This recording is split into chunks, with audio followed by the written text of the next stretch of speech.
Hola amigos, ¿qué tal? Bienvenidos a una nueva edición de Solución Final. Si quieres comunicarte con nosotros, puedes hacerlo otra vez. Los contactos que aparecen en pantalla te los voy a recordar. En Instagram, @solución.final, correo electrónico lirioteranm@gmail.com y contacto telefónico 0251-232-3959. Igual, este programa puedes verlo en cualquier parte del mundo a través de la www.promar.tv, a través de la plataforma Magis TV y a través de nuestro canal YouTube, a cual quiero invitarles para que se suscriban y vean toda la programación de Solución Final hasta la fecha. Hoy estoy bastante ronca, estoy un poquito agripada, pero igual estoy con ustedes porque es una gran responsabilidad estar todos los miércoles y los sábados ante la pantalla de Promar Televisión, llevándoles siempre la educación a través de nuestros invitados. Hoy, como toda la semana, vamos a conversar acerca de un tema bien interesante y de gran utilidad para la colectividad en general. Se trata de los derechos de los imputados y los derechos de la víctima en el proceso penal venezolano. Para ello, digamos, el caso de la semana. Hola, doctora Lirio. Hice una denuncia por un delito de hurto contra un vecino. Han pasado varios meses y aún el Ministerio Público no culmina la investigación. ¿Puede asesorarme en relación a mis derechos como víctima? Marisela, gracias. El artículo 26 de la Constitución de la República Bolivariana de Venezuela contempla que cualquier ciudadano puede recurrir a los órganos de administración de justicia para hacer valer sus intereses, que es lo que se conoce comúnmente como la tutela judicial efectiva. El artículo 121 del Código Orgánico Procesal Penal define a la víctima como cualquier persona que se considere ofendida o lesionada por un delito, se considera víctima en el proceso penal venezolano. E igualmente, el artículo 122 del mencionado código contempla en 11 ordinales cuáles son los derechos que tiene la víctima en un proceso penal. Según mi experiencia profesional, uno de los más importantes de esos derechos está recogido en el numeral segundo de ese artículo, que establece que la víctima puede solicitar al Ministerio Público cualquier diligencia necesaria para esclarecer el hecho que él está denunciando, y en caso de que el Ministerio Público no se pronuncie sobre esa solicitud, él puede recurrir al Tribunal de Control para que sea este quien ordene al Ministerio Público a que se pronuncie sobre una determinada diligencia solicitada por la víctima. Igualmente, el artículo 49 constitucional establece todo lo relacionado con el debido proceso que contiene el derecho a la defensa, el derecho que toda persona se presume inocente hasta que se demuestre lo contrario, el derecho a acceder a las pruebas, es decir, una gama de derechos que protege al imputado, entendiéndose como imputado cualquier persona que sea señalado como autor o partícipe de un delito. Igualmente, el artículo 126A, recientemente incluido en la última reforma del Código Orgánico Procesal Penal, refiere a lo que se denomina la imputación formal del imputado, que no es otra cosa que cuando existe una probabilidad objetiva de responsabilidad por parte de un ciudadano que es considerado imputado en la comisión de un delito. Entonces, el Ministerio Público tiene la obligación de llamarlo e indicarle que existen una serie de elementos probatorios en su contra que hacen presumir que es el autor de un determinado hecho punible. Todo ello con la finalidad para que pueda ejercer el sagrado derecho a la defensa. De ese tema vamos a conversar hoy. Para ello vamos a contar con la presencia vía online desde la ciudad de Caracas de un abogado especialista en el área del derecho procesal penal, y él, a través de su experiencia, pues nos va a explicar detalladamente cada uno de los derechos tanto de la víctima como del imputado en el proceso penal venezolano, y algunos nuevos criterios jurisprudenciales en relación a cada uno de ellos. Así que no te apartes de la pantalla de Promar Televisión, que en el próximo espacio iniciamos la conversación con el invitado de la noche. Ya regresamos.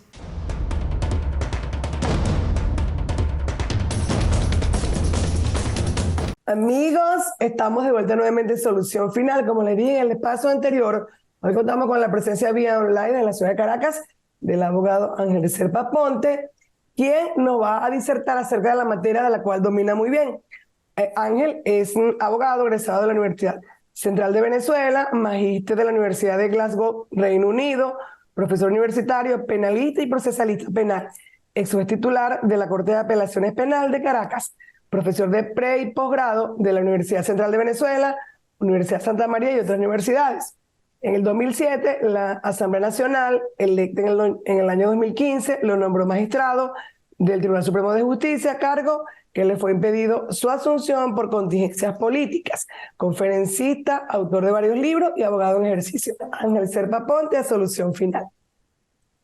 Muchas gracias, Lirio. Muchas gracias por tu invitación a este prestigioso programa que no solamente se encarga de lo jurídico, pretende que el que no es abogado entienda pues estos avatares del ámbito del derecho. Tus oyentes, tus televidentes de todo el centro occidente del país, y por aquí le transmito mis saludos pues a los grandes amigos allá en Lara, en Barquisimeto, Carora, Ubiro, y todos allá, y pronto nos veremos. Así es. Bueno, estoy un poquito ronca, pero hay que seguir con el trabajo. Primero conversemos un poco acerca de los derechos de la víctima y luego, pues en el segundo corte, hablemos un poco de los derechos del imputado. Inicio la conversación de la noche de hoy preguntándote, ¿quién se considera víctima en el proceso penal venezolano, Ángel? Bueno, fíjate que cuando tú me hablas de víctima y victimario, ya evidentemente nos estamos sumergiendo en las aguas del derecho penal. Cuando se habla de víctima es porque el que es titular de un bien jurídico ha sido ofendido por un delito, como se nos dice en las escuelas de derecho. Se ofendió la propiedad, se ofendió la libertad sexual, se ofendió la vida, se ofendió las lesiones, o a veces ni siquiera es un problema eufemísticamente decir se ofendió, sino que se perdió la vida, se perdió la propiedad. Eso, lo que llaman los abogados o las escuelas de derecho, relación jurídico-penal, en la cual una víctima está relacionada con un victimario. ¿Y qué los está uniendo? Los está uniendo el delito. Es más bien el delito lo que les hace unir y que por lo tanto se requiere una sanción a ese que ha cometido el delito, que ha violado los derechos de la víctima. Tú sabes que todo arranca como con la propia Constitución. Uno tiene que ubicarse en el propio ámbito de la Constitución. Hay dos normas que para muchos dirán serán de carácter contradictorias. Hay una, el artículo 30 de la Constitución, que se dice que es potestad, que es deber del poder público defender a la víctima frente a la comisión de delitos comunes. Por cierto que esa norma habla de sanción y resarción, como queriendo decir, bueno, hay veces en donde a la víctima poco le importará la sanción y lo que más le importa es la resarción. Pero por el otro lado está el artículo 49 de la Constitución, que habla del derecho a la defensa del procesado. Entonces pareciera que es un sistema adversarial, contradictorio, en el sentido que se deben proteger a ambos derechos, el derecho de la víctima frente a la comisión de delitos comunes o el derecho que tiene alguien que al ser procesado debe demostrársele su natural condición de inocente. Tiene que ser la desvirtuación de su natural condición de inocente solamente con prueba. Esto arranca ya en el viejo derecho griego. Tú sabes que en la Grecia antigua, en los procesos penales, solo lo instauraba la víctima. La víctima, si formulaba cargo ante aquellos tribunales allá en la antigua Grecia que se llamaban aerópagos, era que había un proceso. Pero esto cambió, ¿verdad? En Roma, tú sabes que en Roma colonizó a todo lo que era conocido en la cultura occidental, y en Roma se pensaron bien el asunto y dijeron, ¿cómo es esto? Solamente la víctima, si formula cargo, es que puede haber proceso, es que puede ser sancionado su victimario. Y si la víctima se enamora de su victimario o está de alguna forma coercionada o coercionado o por razones económicas, por no decirlo. Tú has escuchado, Lirio, lo que se llama el síndrome de Estocolmo, en donde la propia víctima se enamora de su victimario, de su secuestrador. Bueno, hay países enteros que parece que se enamoraron de sus secuestradores y la cosa sigue. Entonces, bueno, últimamente te comento que 8 reformas han existido de ese Código Orgánico Procesal Penal, desde enero de 1998 hasta la última reforma ahora en septiembre de 2021. 8 reformas, 98, 2000, 2001, 2006. Pareciera, mi estimada Lirio, que hay como un matrimonio mal avenido. Tú sabes, esos matrimonios en donde esa relación entre el matrimonio y entonces lo mandan a un consejero matrimonial, se vuelve el consejero matrimonial y no terminan de divorciar. Pareciera que hay una relación entre ese código y la sociedad venezolana que no termina de adaptarse. Mi estimada Lirio, a mí a veces yo con sana envidia veo a los procesalistas civiles que tienen el viejo código el Código Procesal Civil de finales de los años 80 y él se va solito, ¿verdad? Él se va solito como aquella carreta, como aquel caballo que se va solito, como aquel carro que se va solito. Aquí no, aquí cuando ya apareciera en el ámbito penal que ya se tiene un conocimiento, vuelven a cambiar el Código Orgánico Procesal Penal. Entonces te comentaba que últimamente decisiones del Tribunal Supremo han querido como privatizar eso del derecho procesal penal, en el sentido que, por ejemplo, hay una sentencia, la sentencia 902 de 2018 de la Sala Constitucional, en donde se indica que si el fiscal del Ministerio Público, como titular de la acción penal, no presenta acusación y lo que presenta es sobreseimiento o lo que se presenta es un decreto de archivo fiscal, la víctima puede intentar su acusación particular propia, aun cuando el fiscal no haya acusado. Mucha gente critica esto porque es como una especie de privatización del sistema procesal penal, y no porque haya un no merecimiento de los derechos de la víctima, claro, sino que, bueno, el fiscal es el que cuenta con recursos, cuenta con peritaje, cuenta a su lado con un cuerpo de investigaciones científicas penales y criminalísticas, y entonces, bueno, la víctima está un tanto limitada frente al asunto. Eso como reflexión inicial. Así es. Entonces, ¿cuáles son los derechos que tiene la víctima según el Código Procesal Penal en Venezuela, Ángel? Bueno, tiene bastantes y a lo largo del tiempo se han venido incorporando muchos más. Fíjate que, para no enredar un tanto a los oyentes, toda la vida siguen existiendo los delitos que llaman delitos de instancia de parte agraviada. Ellos son poquísimos, ¿verdad? Son delitos de acusación privada. Yo diría que la mayoría de los delitos son de acción pública, el 99,9%, y entonces quedaría muy poco de acusación privada, como por ejemplo la difamación, la injuria, la apropiación indebida simple y otros tanto. El resto son delitos de acción pública. ¿Y qué significa esto de acción pública? Bueno, que le corresponde al Estado, a través del Ministerio Público, ejercer la acción, propiciar la acción, establecer los elementos vinculados al establecimiento de los hechos. Bueno, aquí en Venezuela no tenemos lo que, por ejemplo, en España se llama la acusación, digamos, general, la denuncia general, la acción popular, que se denomina en España, en donde, bueno, cualquiera, aunque no fuera víctima, pudiera instaurar un proceso. Aquí, bueno, evidentemente se trata de defender los derechos de alguien que esencialmente es víctima de un delito, ¿ok? Bueno, hay tantos delitos. Entonces, bueno, la víctima tradicionalmente tiene la posibilidad de denunciar, ¿verdad?, el delito. Por cierto, no solamente la víctima, cualquiera persona que tiene conocimiento pudiera denunciar un delito de acción pública.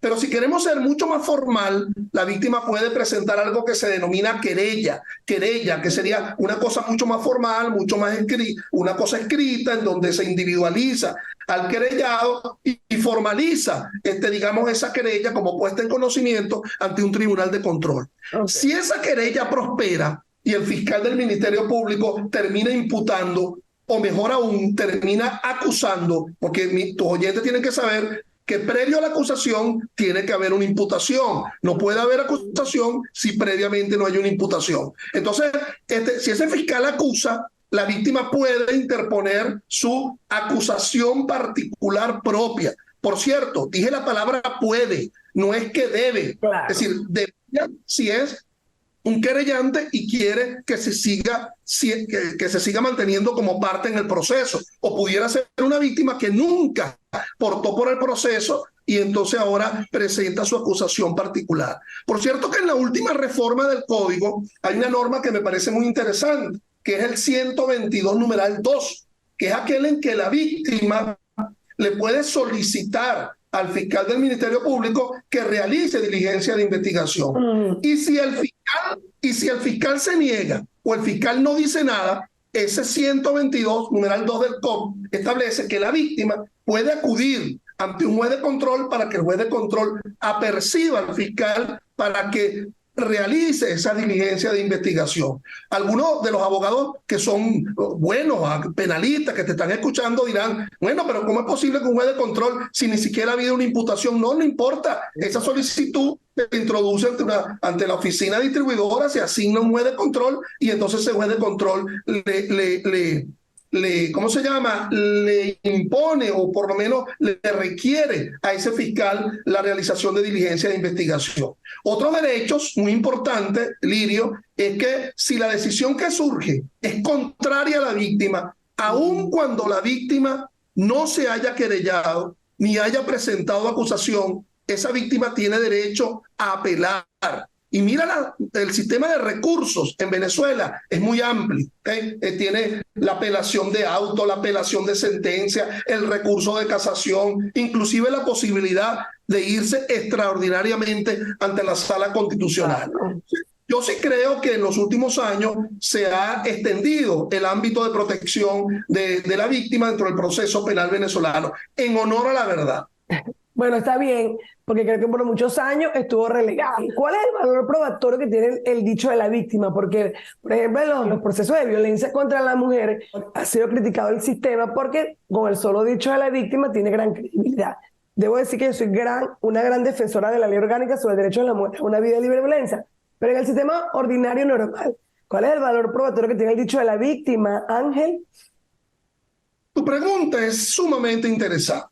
Y no lo vamos a plantear solamente frente a los delitos de violencia de género, claro, sino frente a cualquier delito. Es correcto. Si tú me preguntas, ¿cómo opera el dicho de la víctima de cualquier delito en el proceso penal? Bueno, es un testigo, funciona como un testigo, pues, mucho más un testigo presencial porque ha sufrido en carne propia los efectos del delito. Claro, puede haber delitos en los cuales la víctima no ha estado presente en el momento en que se haya, por ejemplo, abrió su cuenta bancaria y ahí ve en el banco que le vaciaron su cuenta bancaria. No estuvo presente en el momento en donde se bajó del autobús y entonces fue a buscar la maleta y en la maleta, bueno, no estaba.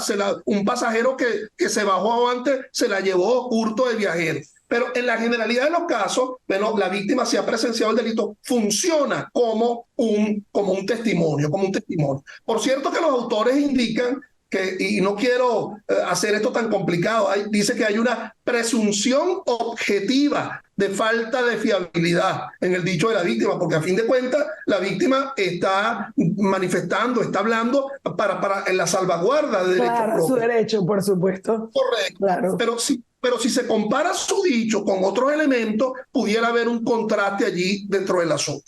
Ahora bien, mi estimada Lirio, tanto el COP como la Ley Orgánica sobre el Derecho a la Mujer a una vida libre de violencia establece una sola forma de apreciar la prueba. Y la prueba se aprecia por sana crítica. Okay. Dice sana crítica. Entonces, fíjate, los códigos deberían ser muy entendibles para que cualquiera lo abra y pueda entender qué es eso de la sana crítica, ¿verdad? Oye, tú dices, el juez va a apreciar la prueba con la sana crítica y entonces tú dirás, bueno, ¿pero qué será eso? ¿Será que el juez hay que pedirle un perfil 20 para saber si está sano? ¿Será que es un tema de criticar por criticar? Entonces, bueno, dice, utilizando la lógica, la experiencia y la ciencia. Antes, mi estimada Lirio, ello no era así. En el Código de Enjuiciamiento Criminal, por ejemplo, te decía, la confesión hace plena prueba del cuerpo del delito y de la culpabilidad. Entonces, había alguien que confesaba y listo, era la prueba perfecta, la reina de las pruebas. En lo que se hablaba del testimonio, decía, 2 testigos hábiles y contestes, hacen plena prueba. Entonces, matemática simple, 1 más 1 son 2, y si son contestes, porque están diciendo exactamente lo mismo. Decía, un indicio más una experticia, hace plena prueba. Eso se cambió, eso desde el año 98 cambió, y lo que hay es esa frase, la sana crítica. ¿Qué es la sana crítica? Es la potestad que tiene el juez de cuestionar la capacidad demostrativa de un determinado sujeto de prueba. Es decir, pero lo tiene que hacer de una forma sensata, sana, no deportiva. Lo que te quiero decir es que no existe, mi estimada Lirio, un principio que se denomine el indubio pro femina o el indubio pro femina. Claro, por supuesto, claro. Eso no existe. O sea, los indubios son el indubio pro reo, el interés superior del niño, el indubio pro operario, claro. el operario de los trabajadores. Pero en el caso del proceso penal no existe un indubio pro femina. Es decir, la declaración de la víctima, siendo mujer en los delitos de violencia de género, ha de ser apreciada de la misma forma como se aprecian todas las demás pruebas, por la vía de la sana crítica, utilizando la lógica, la experiencia y la ciencia. Amigos, les recuerdo que hoy conversamos vía online en la ciudad de Caracas con el abogado Ángel Serpa Ponte acerca de los derechos de la víctima y del imputado. No te apartes de la pantalla de Promar Televisión, que ya regresamos.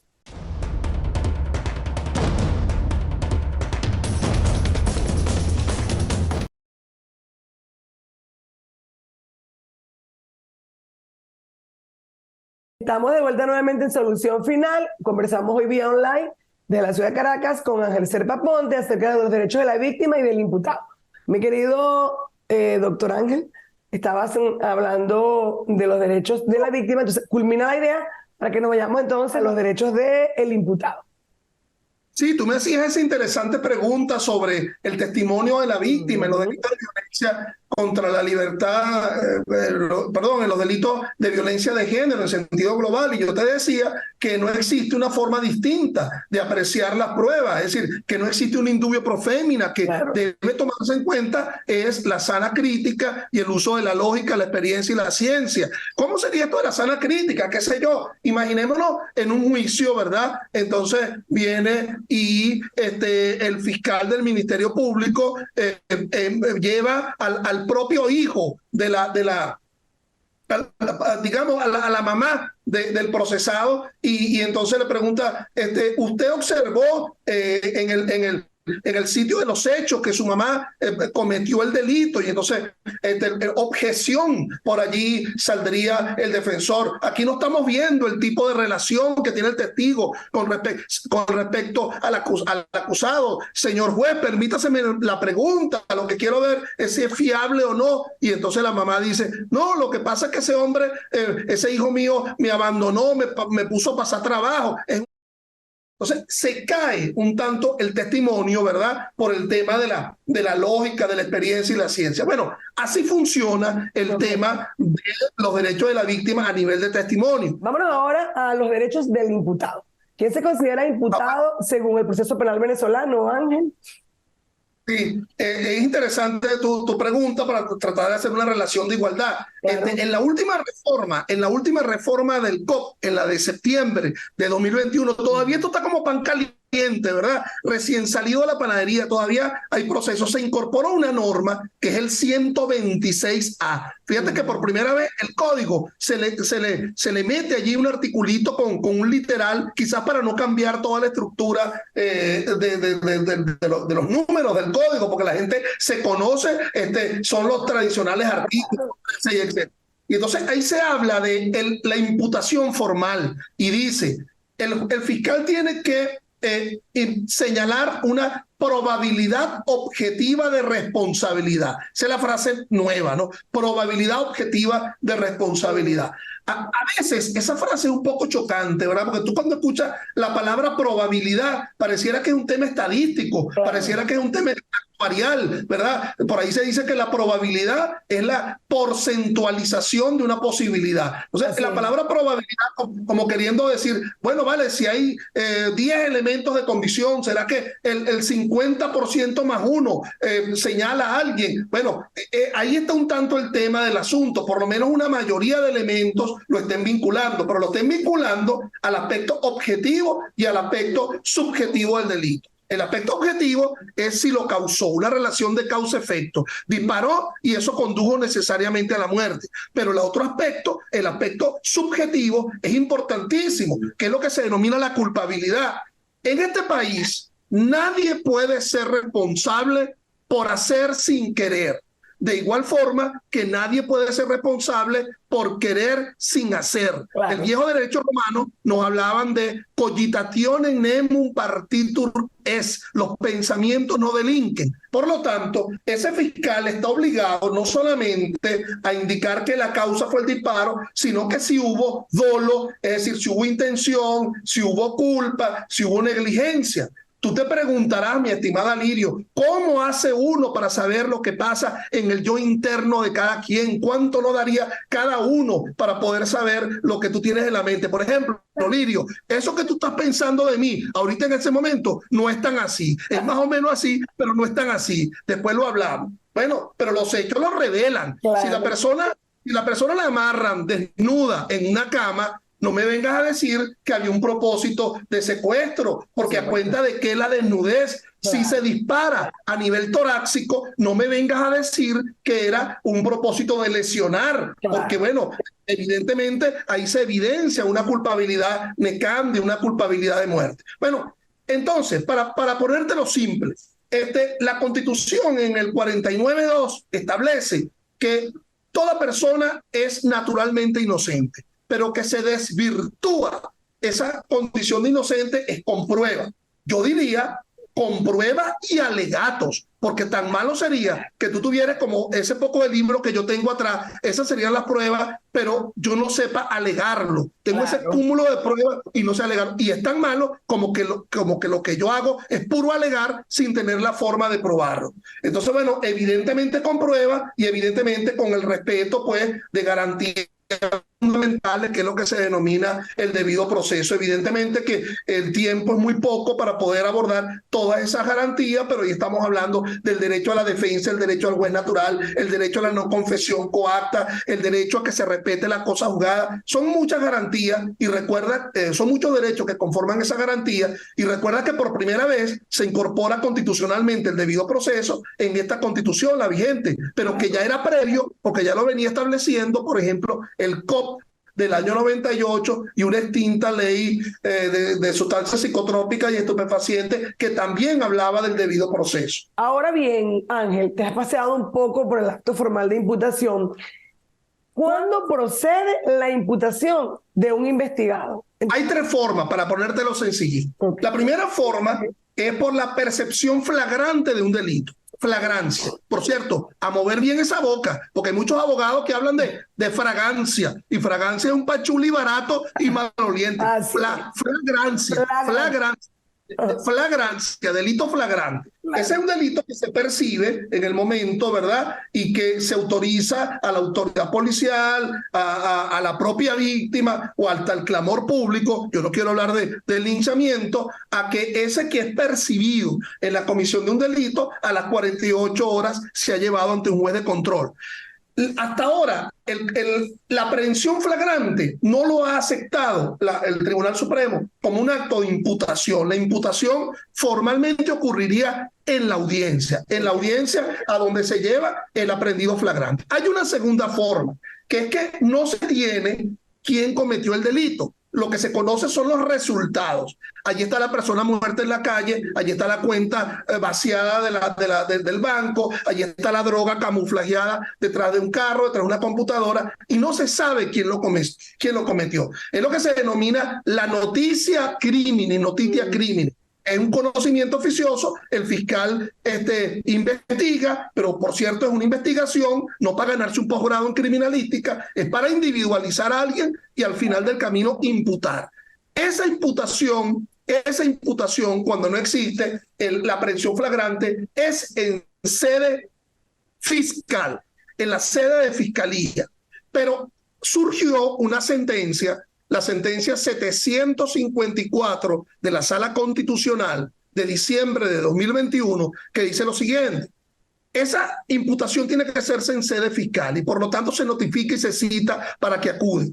Si no acude a sede fiscal, ahí el fiscal está autorizado para solicitar una orden de aprehensión ante el juez de control. Y me está quedando una tercera forma, mi estimada Lirio, que son los que los abogados y la doctrina llama actos proformadores de la acción penal. Entiendo que tu programa sale los domingos. Esta parece una frase dominguera. Actos proformadores de la acción penal. Actos que empujan la acción penal. Y tú la has escuchado. La denuncia y la querella. Aquí no existe alguien que es aprendido, ¿verdad? Sino alguien que es denunciado de una forma general. La denuncia puede ser genérica, puede ser por uno de los delitos contra la propiedad, uno de los delitos contra la cosa pública, qué sé yo, porque a lo mejor puede haber denuncias y denunciados. Oye, llegué al estacionamiento de mi casa y conseguí el carro desvalijado. No sé quién lo ha cometido, pero yo denuncio uno de los delitos de la ley sobre el hurto y robo de vehículos. Y la otra es la querella. La querella sí tiene que ser mucho más formal. No puede haber querellante sin querellado, hay que identificarse el querellado, tiene que ser por escrito, tiene que indicarse el delito, etc. Si el juez de control admite la querella, remitirá las actuaciones al fiscal y ese fiscal, el fiscal superior del Ministerio Público, por cada estado hay un fiscal superior, le asigna la causa a un fiscal subalterno y ese fiscal subalterno decidirá si imputa o no. Aquí tenemos algo interesante, que yo te dije que el juez de control admite la querella. Y aquí, en el nuevo código, se habla de individualizado e imputado formalmente. Es decir, que la fase preparatoria va a culminar a los 6 meses o desde la individualización, que algunos denominan imputación material, o desde la imputación formal, esa que ha asumido formalmente un fiscal o en una audiencia ante el juez de control o ante la propia fiscalía. Se me está quedando en el papel una tercera categoría, que son los delitos menos graves. Son los delitos que no superen a los 8 años en su límite máximo. Y esos delitos necesariamente tienen que ser imputados ante el Tribunal de Control de Instancia Municipal. Yo creo que en casi todo el país ya existen tribunales de control de instancia municipal. Estoy seguro que, por ejemplo, en Barquisimeto hay tribunales de control de instancia municipal. Por cierto, que esos delitos, no creas tú que porque uno dice menos grave, son menos importantes. Claro. Hay delitos importantes. Ahí está el homicidio culposo, allí está el hurto agravado, allí está la estafa. Y entonces lo que se quiere, el propósito del legislador, es que esos delitos se resuelvan ahí, de entrada. Es decir, que se den las alternativas a la prosecución, el acuerdo reparatorio, la suspensión condicional. Lo que se quiere es como buscar una especie de justicia rápida, célere, como se da en el ámbito de los tribunales laborales, por ejemplo. Pero bueno, nada es obligado. Es decir, si la persona que ha cometido un delito menos grave no acepta un acuerdo reparatorio ni acepta una suspensión, bueno, nos vamos para la audiencia preliminar y de ahí nos vamos para... Acaba de explicar claramente los modos de iniciar este proceso. Ahora te pregunto yo, ¿qué es lo determinante, según tu experiencia profesional, debe tener el Ministerio Público para imputar al ciudadano? Porque a veces esas imputaciones son a la ligera. Lo primero es que ese fiscal debe entender que con la última reforma del código cambió el concepto de imputación y que la frasecita no es una simple frase al azar. Cuando se habla de probabilidad objetiva de responsabilidad, que tiene que haber más de un elemento. En primer lugar, objetivo. Objetivo significa que esté presente a través de actas, a través de declaraciones en sede policial, que esté allí. Es decir, cuidado si alguien entiende que lo objetivo significa que existe una responsabilidad penal objetiva. Aquella responsabilidad penal objetiva es la que simplemente se revela el resultado, pero sin que se pruebe la culpabilidad. No, cuidado con eso. Lo objetivo significa que esté allí, que esté presente, de responsabilidad. La última palabra es interesante, responsabilidad, porque tú me preguntarás, ¿cuándo alguien no es responsable penalmente? Vamos a sacar el tema de las pruebas, vamos a sacar eso. Vamos a ver cuando el hecho que tiene una característica como un delito formalmente, pues no lo es. Porque existen, por ejemplo, causas de exclusión de la culpabilidad. Lo hizo dormido o lo hizo con menor de 14 años o fue sonámbulo o fue un acto reflejo. Claro. Estas circunstancias. O puede haber una causa de justificación, la legítima defensa, o puede haber una causa de exclusión de la culpabilidad.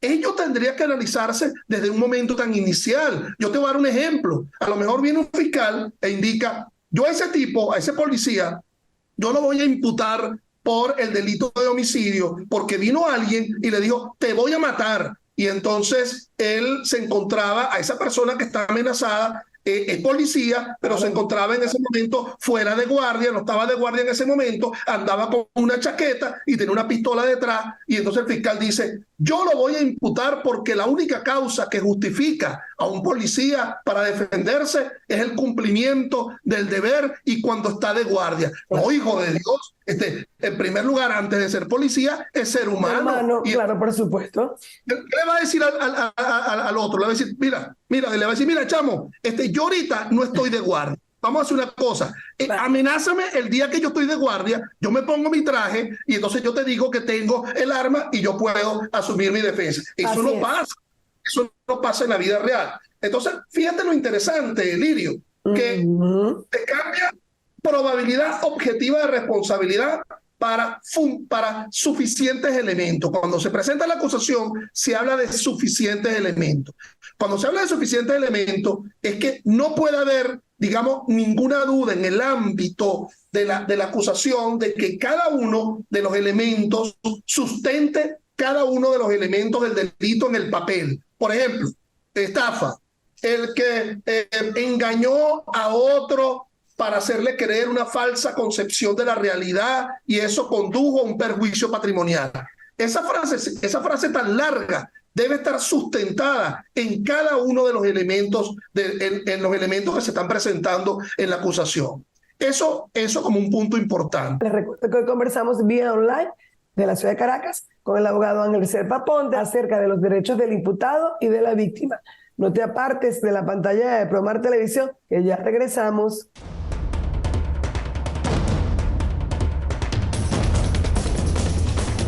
Estamos de vuelta nuevamente en Solución Final. Conversamos hoy con Ángel Serpa Ponte de la ciudad de Caracas acerca de los derechos del imputado y de la víctima.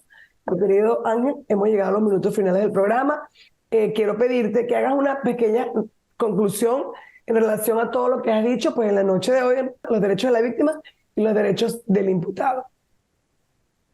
Bueno, muy breve, unas recomendaciones. Que no se vaya a entender que el hecho de que la víctima pueda presentar una acusación particular propia y que pueda asumir actos de búsqueda de la persecución, ello sea en detrimento de las obligaciones que tiene el propio Ministerio Público de proteger a la víctima, de realmente de ejercer la acción penal con prescindencia de esa ayuda extraordinaria por parte de la víctima. Pero también en el otro extremo, yo lo que tendría que decir es que los fiscales del Ministerio Público, cuando imputen a alguien, tengan que asumir ese conocimiento de esa frase de la probabilidad objetiva de responsabilidad que está en el código, en el sentido que no puede haber imputaciones bufas, imputaciones sin ningún sustento material e imputaciones en donde los aspectos que impidan la existencia del delito, como las causas de justificación, las causas de exclusión de la culpabilidad, se vean en esa imputación. Y mi tercera recomendación es frente al juez, pero sobre todo al juez de control,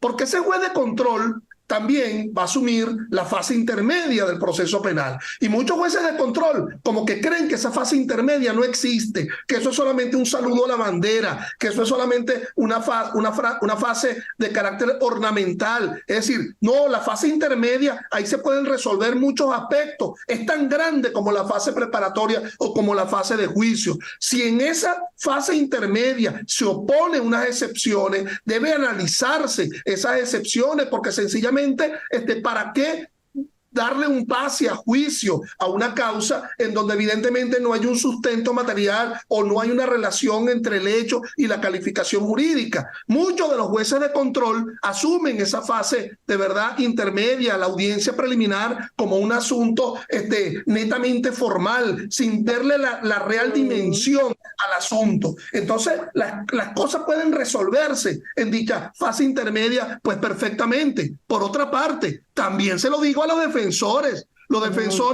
dándole el codazo al defendido. Negrito, admite los hechos porque está frito. ¿Y por qué imponer al negrito o al blanquito o al chinito o al rubiecito a que admita los hechos por un simple problema de flojera para ir a defender en el juicio oral y público? La admisión de los hechos no puede ser una política de Estado. Yo escucho por allí esos planes, que si el plan es Cayapa, etcétera, como una manera de descongestionar. No, es una expresión de voluntad. Mira, mi estimado Lirio, yo veo cada día en esos tribunales una cosa rarísima que yo llamo la condena de la secretaria, una cosa rarísima. Entonces el juez no habla con la parte porque no puede hacerlo, y entonces pone a la secretaria o a los secretarios, y tú no vas a admitir, o sea, me vas a poner a trabajar, o sea, yo soy la que hago las actas, o sea, no vas a admitir, a ti no te ha dicho tu abogado que se puede dar la admisión de los hechos. O sea, ciertamente la admisión de los hechos existe, hay casos donde conviene,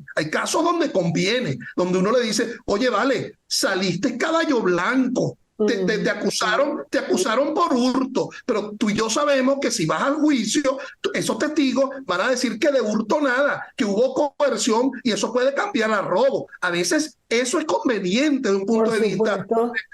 Pero eso de imposiciones, de admisión de los hechos como una especie de política de Estado, pero sobre todo por flojera en el ejercicio de la profesión, es lo que yo, rescatando un tanto la frase de un gran amigo que nos dejó en la pandemia, Eric Lorenzo Pérez Sarmiento, al cual recuerdo en este programa, él llamaba la ilegítima defensa. Es decir, teniendo un defensor al lado, pero ese defensor propiciando fórmulas o de incriminación o de autocondena. Porque fíjate que cuando se da la admisión de los hechos, mi estimada Lirio, pareciera que eso nadie lo va a pagar. Es como cuando tú vas a un restaurante y pides una comida y pagas con tarjeta de crédito. Y entonces, nada, yo pagué con una tarjeta de crédito. Eso nadie lo va a pagar. Cuidado, cuando se admiten los hechos, alguien está resultando condenado.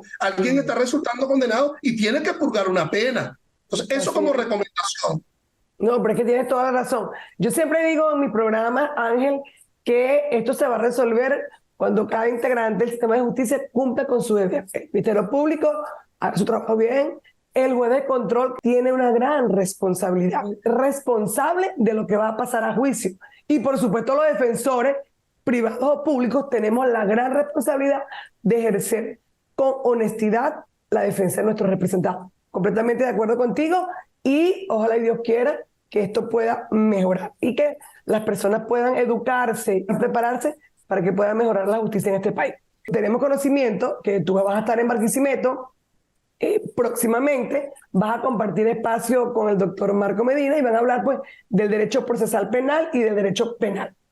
¿Dónde es el evento? ¿Qué día es el evento? Para que usemos la cámara del Solución Final para invitar a todas las personas que quieran ir. Sí, me honra que el CADAP, es decir, el Centro de Liderazgo, Estudio y Capacitación, don Andrés Bello, me haya invitado para esta segunda jornada de Derecho Penal y Procesal Penal. Anoten bien allí, mis estimados, los espero por allí, el sábado 22 de julio de 2023, desde las 8:30 de la mañana, en el Hotel Príncipe de Barquisimeto. Anoten allí el teléfono para las informaciones, entradas, etcétera, el 0412 71 76 975. Repito, 0412-7176-975. Me honra estar allí con el doctor Marco Antonio Medina, mi persona, Ángel Serpa Ponte, en esta actividad sobre el derecho penal y el derecho procesal penal, todo ese día, sábado 22 de julio de 2023. Los espero por allá. Claro que sí. Y de hecho, bueno, voy a aprovechar también la cámara. Solución Final está colaborando con estos muchachos del centro y vamos a sortear 2 entradas al evento que viene usted con el doctor Marco, y pueden seguirnos por las redes @solución.final. Están como participar. Precisamente, ¿de qué vas a hablar tú en esas jornadas, Ángel? ¿Cuál es tu tema de abordar ese día? Voy a ocuparme de diferentes aspectos del ámbito del derecho procesal penal, pero básicamente quiero referirme al ámbito de la imputación penal propiamente dicha, de la apreciación de la prueba por parte del juez de control en la audiencia preliminar.